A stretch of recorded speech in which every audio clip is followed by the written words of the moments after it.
Agora que me topic lá.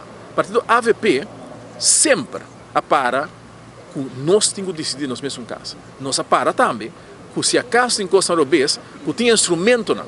Tem instrumento no estatuto, que está na Holanda, direito, no momento que a Holanda mira, o governo de Reino, no caso, mas a Holanda, que coisa vai foi mang no país que não pode actuar. E nós queremos que se acaso a Holanda constatar, o governo que está assina malo, o governo que não tem nenhuma oportunidade para sim, como passa corro, pini, na normalidade, e assim coisa, maneira começou a dizer que o governo tem direito de actuar, não tem problema que sei.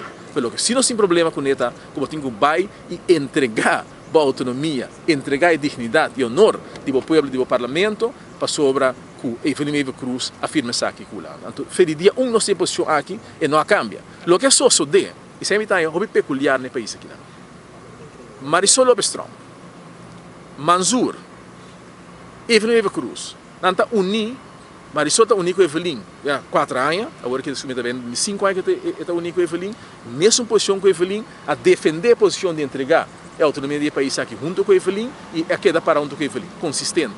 Manzura bem, ela bastante que a meter para junto com Evelyn e Marisol, para meu ponto de vista está que nós mestre tem corro. Agora que me está é estranho que Marisol, com Manzur, que está unido com o MEP, de entregar nossa autonomia e bem com o corro, está vista que a AVP é o único MEP.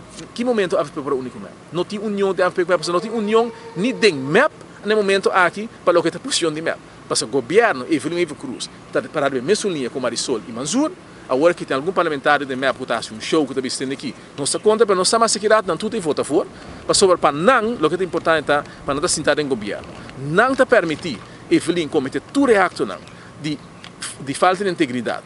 Que agora cometeu agora aqui não. Toda humilhação que o partido MEP e o fator MEP está passando e a passa, por exemplo, o manejo de Otmar Odiber, a passa sobre que não apone, não interesse, não salário na entrada, arriba e posição do povo aqui. E me também você vai mirar no momento que vai tratar a posição de Aruba com o corro, logo vai mirar que a posição de Aruba está com o que a Evelyn Cruz assista, entregar a liberdade, entregar a autonomia do parlamento, entregar com gente mais de bisagem no país aqui.